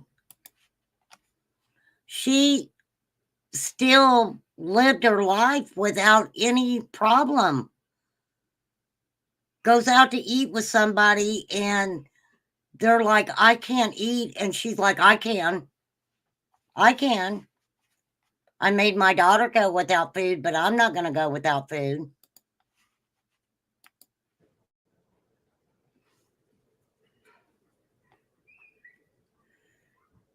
I look at remorse. I hear, except for the acceptance of responsibility, no remorse. As a court, I have to remember Jaylin, where you did not. Just as you didn't let Jaylin out of her confinement until she died, so too, you should spend the rest of your life in a cell without freedom. The only difference will be that prison will at least feed you and give you liquids that you deny her. Based on all these factors, based on all the things I've looked at, I'm marking this as State's Exhibit 1 for the court reporter. On count 1, aggravated murder, I'm going to sentence you to life in prison without the possibility of parole. On count 5, I'm going to sentence you to 8 years to run concurrent to count 1. I'm going to tell you, Crystal, this is probably one of the most difficult, horrific cases to listen to hear, and to see. And I can tell you that I appreciate the fact that the state of Ohio presented this matter in a professional way, and the defense has acted in a professional way. You have a right to appeal my sentence. Do you have the money or means to hire a lawyer at this time?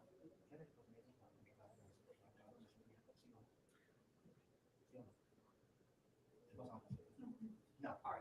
I'll appoint I'll put a lawyer representative.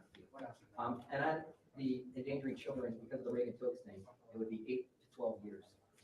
That would be concurrent with the aggravated murder, like the doctor rules. Is there anything else? Anything on the actual? No, Your Honor, thank you. She will never get out. She will never get out. So she pled guilty. She got life in prison. And then with the other charges, he said they were to run concurrent. So one of the charges, I think, was a neglect charge. It gave her 8 years. She has to run that concurrent. So this woman better never get out of prison at all. At all. For what she did to Jaylin. How horrifying is that? Give me 1 minute, you guys. I'm going to shut my door because Todd just came in, so it'll probably get loud.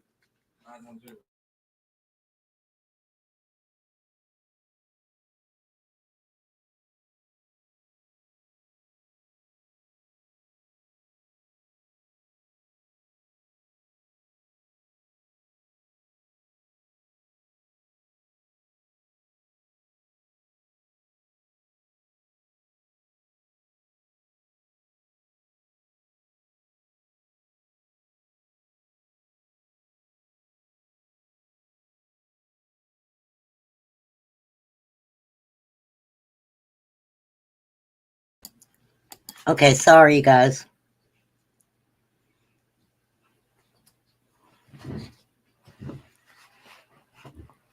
Without the possibility of parole. That's right. Justice came, but at the cost of Jaylin's life. And I wonder what her bunkmates are going to think about this.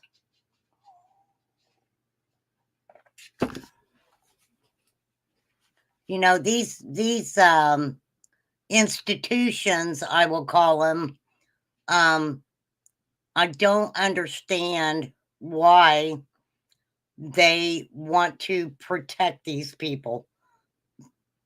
Why they would want to protect these inmates at all. But Jaylin was very important. And, you know, like I said, I know that I kind of covered her case from the beginning. And, you know, I wanted to do her justice with her name to bring out exactly what happened and the what the mother got. Right?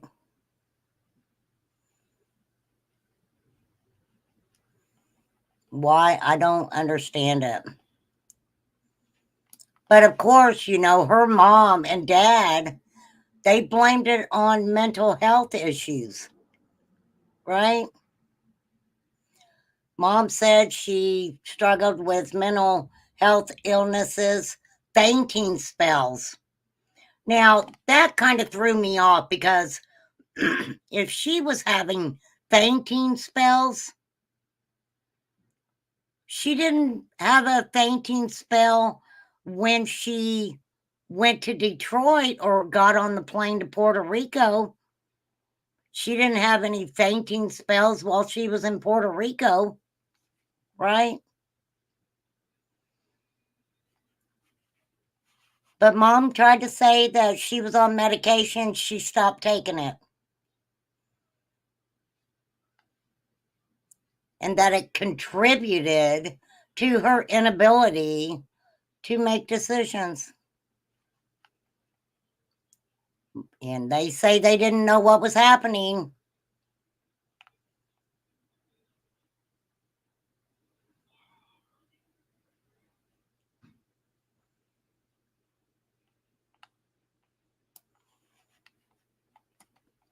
So let's remember, J is for justice that was received that day. A is for angel wings she earned on that dreadful day. I is for incremental repetition, build up of suspense for a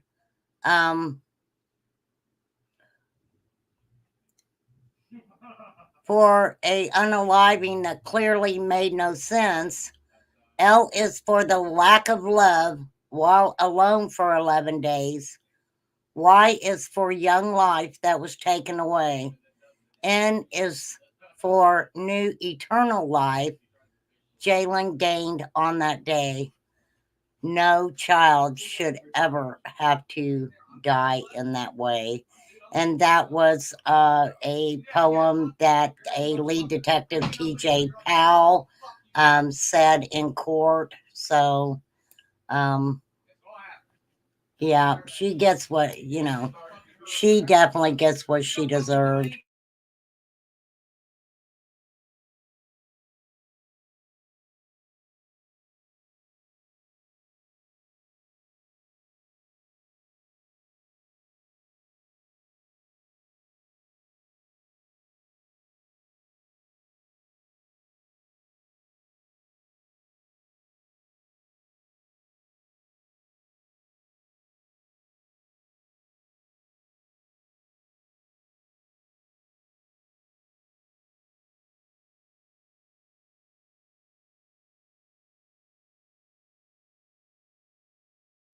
Hang on, you guys. I'll be right back.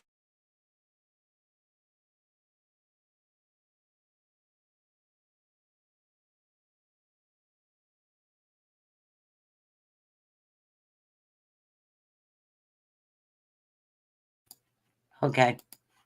Sorry about that. All right, you guys. Let's kind of what do you all think? What do you all think? I don't think anything justified what she did. But I do believe that we do need harsher sentences where our children are concerned. It's horrible. It's a horrible case. And I don't see how mental illness could have even been a factor in this case at all. Having fainting spells, well, like I said, I'm sorry, but she didn't have a fainting spell on vacation at all. And if we think about malnourishment and we think about, hang on, Chad's hollering about something.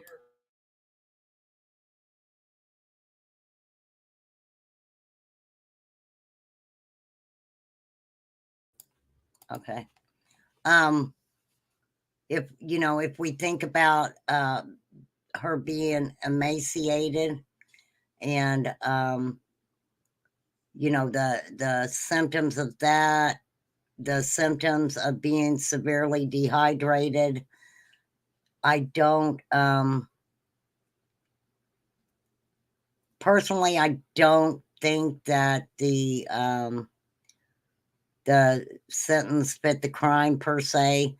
I think that is why she pled out. I think that she knew that, you know, they had been looking at other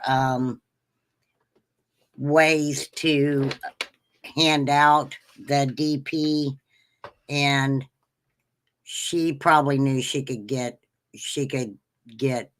the DP.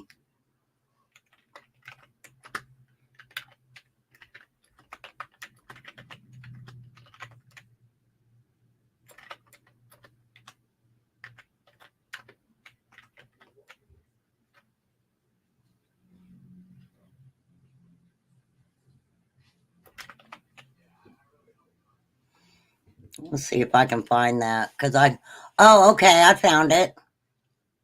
So the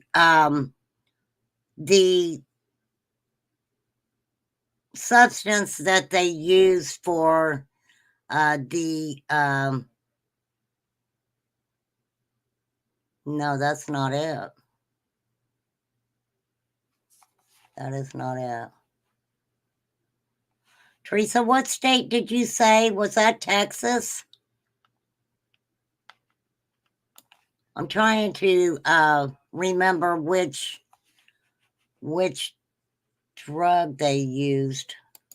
Oh, I just said the D word, dang it. Hang on, I'll find it.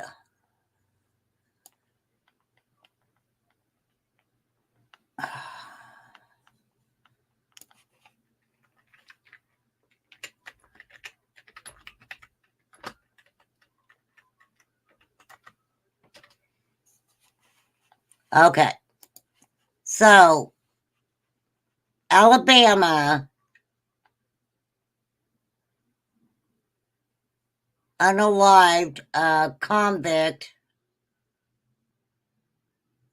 with nitrogen gas. So that was a new thing that they used. I'm not going to get into detail on how it worked out for the situation or the problems that they had with it, but that is a new substance that they're using to execute. So I'm sure that was talked about.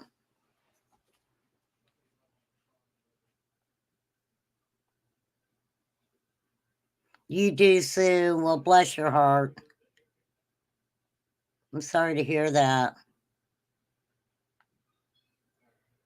You know, it's very hard when a child goes before you. I personally haven't had a child go before me, and I pray that I don't. You know, it has to be a devastating feeling. And how does Jaylin's sister feel? I mean, she's 7 years old. Wouldn't you think that even as a 7 or 8-year-old, you know what's being said, right? And I mean, this mother just acted like that she was going to go home. she was going to go home and she was going to, you know, she was going to live her best life.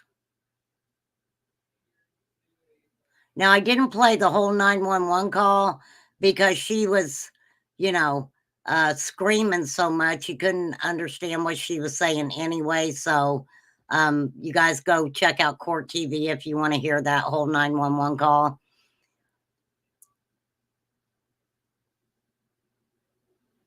But she came home knowing Jaylin was unalive, and she put clean clothes on her over Jaylin's filthy body that she had left there for 11 days. And let me tell you, if feces was caked on Jaylin, it was probably dry. There was probably no way she could have cleaned Jaylin up. So I guess to her, I mean, how crazy does it sound to, you know, want to put your daughter who you've left for 11 days, put clean clothes on her over her emaciated body. So it's horrible. It's horrible. Okay, anything else, you guys, before I get off here? Anything else? I saw my mother go through this. Her first son passed. She was devastated. Absolutely. I agree. I agree wholeheartedly that, you know, no child should pass before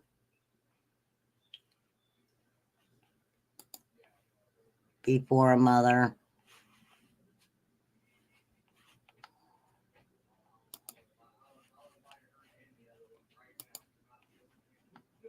Well, that's one case that I was trying to keep an eye on. So while mom hangs out in prison and probably has a few girlfriends, and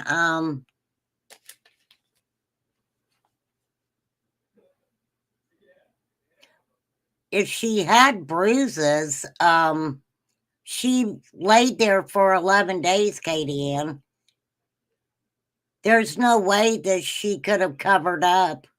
There's no way, even putting clean clothes on her, that she could cover up what that baby looked like. They didn't say anything about bruising, but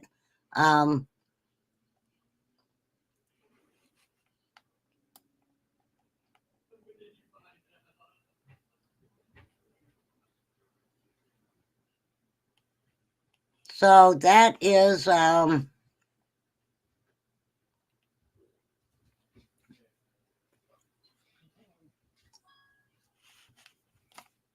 okay. Anything.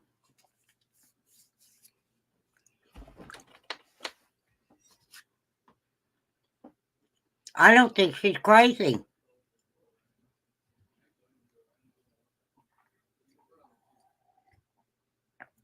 I don't think she's crazy, and I don't know why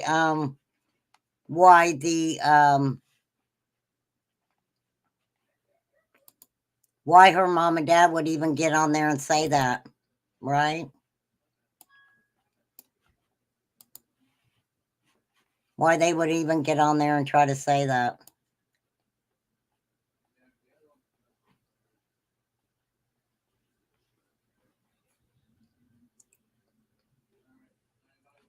She knew what she was doing when she walked out the door and left her there. Maybe she thought also that, maybe, thank you, AC.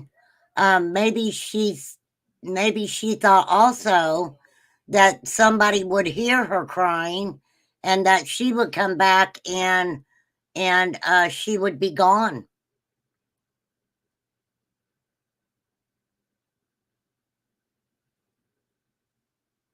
But you guys know how babies cry, right? I mean, baby, you know the difference in a child's cry. And Jaylin was crying loud enough for it to be picked up. God, I look like a Teletubby, don't I? Be picked up. God. On the ring, on the doorbell thingy.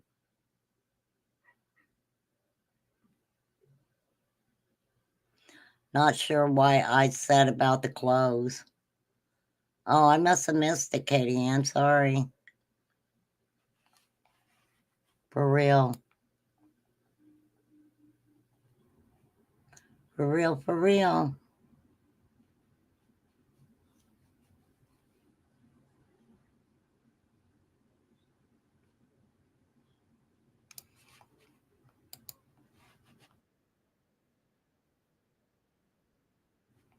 Okay, I want to show you guys something.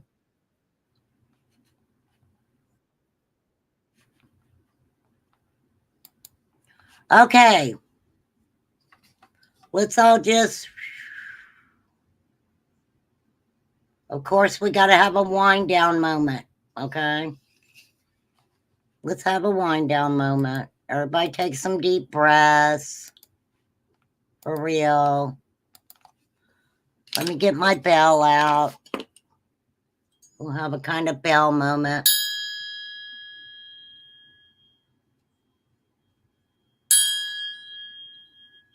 Okay, that was a little loud. I usually don't hit it that hard. What's up, Colin? To main calm. That cracks me up, Colin. I've had people, they call me all kinds of stuff. To main, that's a new one. To main calm. What you been doing, Colin? I was going to say hi to you when you come into my chat. I think it was yesterday. I figured the boys were live. And guess what? They were. All right, let's look at this. This is a little happier moment.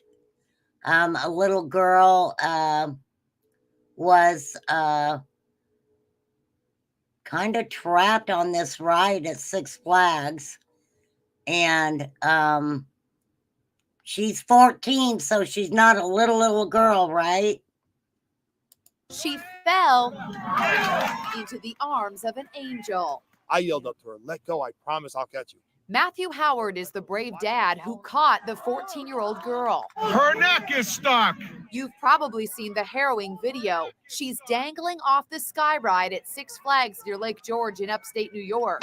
She was hanging by her neck, her terrified little brother sitting there helpless, screaming for help. Matthew and his daughter Leanne stood right under the girl as she hung on for dear life. The girl just couldn't hold on, but Matthew Howard was ready. When she released, I just braced my body and poof, there she comes. Both Matthew and the girl were knocked out cold, but only for a moment. They were both taken to a local hospital. She's in good spirits. It's going to be, a road of recovery, but she's going to be okay. Good.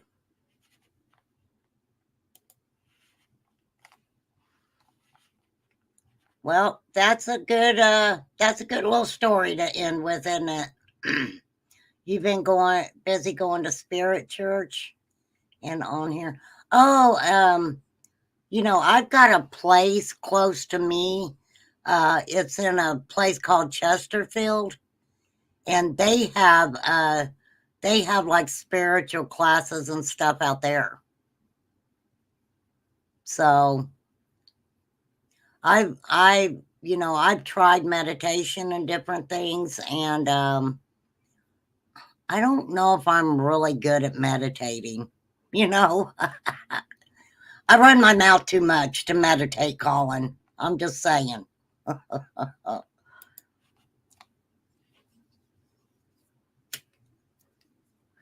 And I will be talking about Sebastian Rogers and the interviews that have been done by his dad, his stepdad, his mom, his grandmother. it's nothing that I can do overnight. I do try really hard to, if something's suggested to me, to do my own research on it, so I can kind of see what's going on in my own head. So that's going to take me a couple days, you guys. That's nothing that I can do overnight.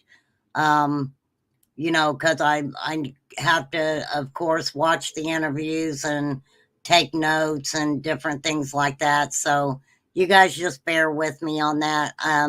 Duchess and Crystal know that, you know, anytime they want to come over and talk about it, my panel's always open for them.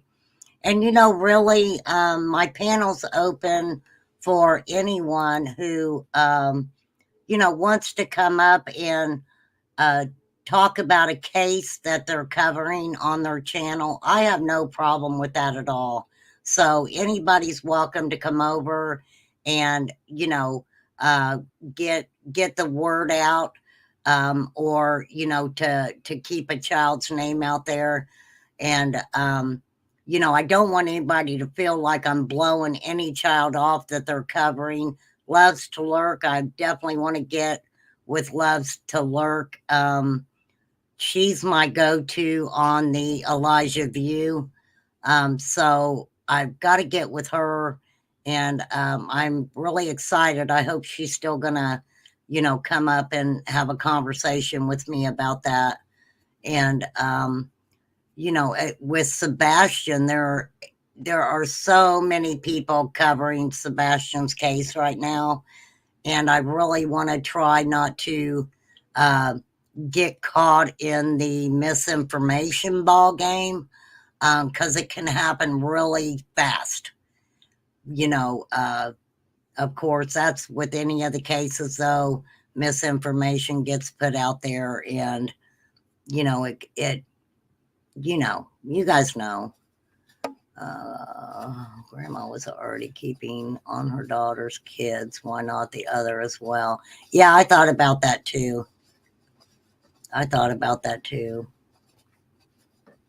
For real.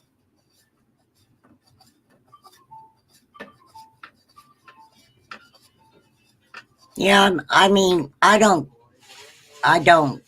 put anybody down who meditates. And it's not that I can't do it. I can, but I continue all day long. I think about different things. I just think about a lot of different things for sure. So, all right, y'all, I've been on here 2 hours, and believe it or not, I'm going to get off here. You know, I definitely wanted to, you know, finish trying to tell Jaylin's story, and I am just really glad that the judge seen, you know, this is weird, and I always say that, don't I? I'm always like, this is really weird. But no, Colin doesn't have a channel, Sue. He just hangs out with everybody else. But to be a judge and to have to hear horrifying stories like this all the time, to be a lead detective, those detectives were very emotional.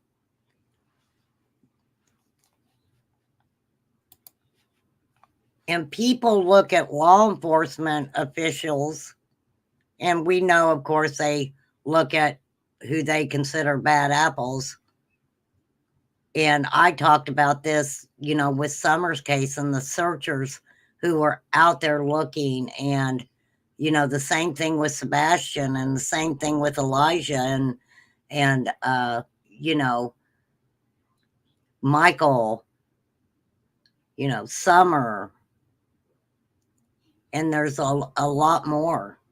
Ella Saylor.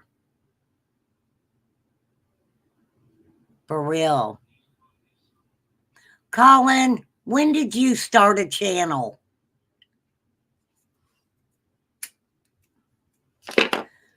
Colin, when did you start a channel? Because last time I checked, you didn't have one. I think you're just joshing us over here, mister. For real.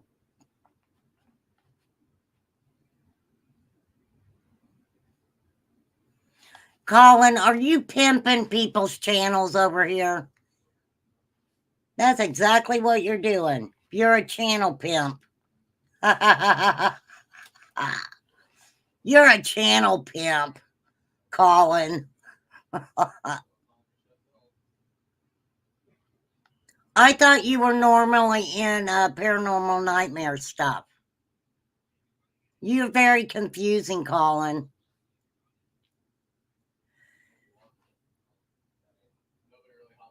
But if you ever had a channel, Colin, you know I would be there, right?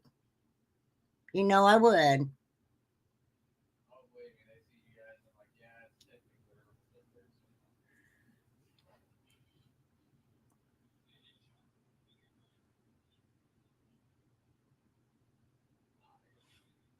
Okay, y'all. Anything you want to say? Going once, going twice. I had a doctor's appointment early this morning. So you guys know I'm an early riser. But I appreciate you guys. Vic, we know that.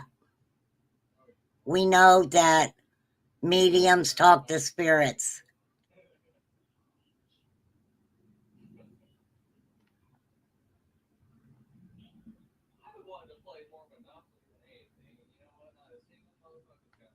I know you're a busy guy, Colin. I know you are. Thank you, Miss Justice. I appreciate you so much. Thank you so much. Thank you, Teresa. Thank you so much. Thank you, Sassy Ann. Thank you, Vic. Am I missing anybody? Lip Lock wasn't in here today, but that's okay as long as she's doing all right and she's still running the streets with her puppy. Thank you, Wee Scottish Mom. You know I appreciate you too. Thank you, Maud. You guys have been super cool lately, and I appreciate you guys so much. Flies, you know I love you, girl. You're like my sister, and power. No. Yes. And absolutely sending tons of prayer to you, and definitely love you, girl. So I haven't sang recently. So maybe the next live we can kind of mess around a little bit and sing, and I don't know. I haven't got a I usually get a name to roast from the good man upstairs, and I just hadn't caught one that's got my attention yet. And so we'll do that pretty soon. I know everybody really enjoys that and having a lot of fun doing that. But I do appreciate all my subs and my mods and everybody being respectable in chat and hanging out with me to finish talking about Jaylin and getting at least her mom the sentencing in on that. So I definitely wanted to take care of that for sure. So we will we'll keep on trucking over here. And thank you, Teresa. If you know a child in need of help, child help, 1-800-4-A-CHILD. please call that number. If you see something, say something. Even if it doesn't turn out to be, you know, even if it turns out not to be what you think it might be, it's very important to say anyway, right? Say what you see and let the powers that be handle it. So, one thing I'm gonna say, and then I'm gonna get off here for real, is that I am really praying that Sebastian's case doesn't turn into another chaotic scene on the YouTube streets. I'm already seeing it getting started, and that is very sad to me, because the important thing is to find Sebastian. Find Sebastian, and then figure out who's to blame for it. Okay? Everybody, all these adults can go around, contradicting themselves, saying what they feel and what they think, but Sebastian needs to be found. Elijah needs to be. These kids need to be found. They need to be found. Is the bottom line. So I thought about, I don't know, this week trying to do an evening live, because I just, I really don't go live at night. And I think that maybe some of my subs, might like me to go live at least one evening or so. But I am getting myself to where, I pretty much try to just cover one case instead of trying to do 5 at a time. And it's really hard to do, because how do you prioritize these cases? It's almost impossible. But thank you, people who send me emails and stuff. And I'm not ignoring your emails. I do try to answer you guys back. And, if there's something you want me to look at, I've said this before, I am not blowing anybody off with anything that they send me about a child or anything like that. I kind of have to take it step by step, because even there's been a few times when I've overwhelmed myself, right? Overwhelmed myself with, talking about one case and then jumping into another. And then, before I know it, I'm talking about 5 different cases. And especially when you try to, research yourself with, with the information, because don't think that people don't send me information, because they do. But I just try to look at things myself. So, that way I can, stay on track with what I'm talking about. So, but definitely it can be really overwhelming at times. So, but I appreciate you guys so much. And thank you for being respectable in chat. And, yeah, I don't know. Sassy Ann. I think that knowing that I'm talking about what's important, and which is these children, that always that keeps me going. It really does. It keeps me going to make sure people are talking about what's important. Not saying that I don't sneak in on the drama channels and see what's going on, because I do. I just really don't comment or anything, but I'll tell you what I did enjoy the other night was I popped in over at a channel called Speakeasy, and I go in there I've been subbed for a while, but I've never really went in. And he was doing marble races. He was showing marble races. It was so much fun.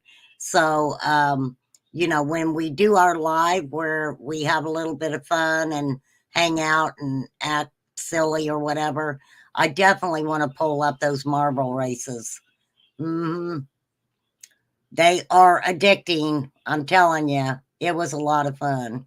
So definitely thumbs up to you, Speakeasy, for the marble races. I enjoyed them. So, all right, I'm getting off here. Thank you all so much. You know, if you need me, just give me a holler. Teresa, I still got to get you my phone number. Who else do I need to get with? All of you. Okay, well, you guys know I appreciate you. Have a great night.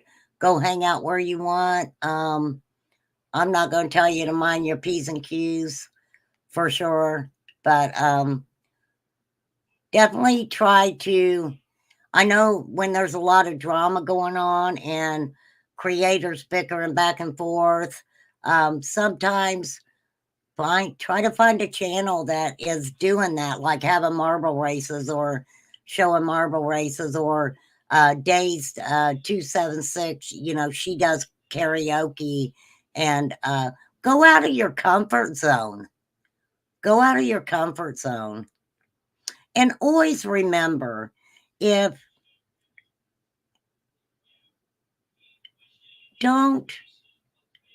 ever let anybody put you in a position where you have to pick and choose, you know, who you want to watch. We're all grown adults. There should not be, oh, you need to pick a side or you need to pick a side. I think everybody has great content. And I've said this before, even with the drama channels, sometimes if you kind of flip through the drama part, there's always, especially in Summer's case, somewhere in there is maybe, you know, some information that you had never gotten before, or maybe something you just want to jot down in your notes or something like that, right? So, you know, that's how I've always done it. So, but I'm going to get off here. Everybody have a good night. Thank you again, mods. Thank you, subs. Thanks, everybody, for being respectful in my chat. And I hope Lip Lock didn't fall down walking her dog. Because usually, even if she's in the bushes, she lets me know.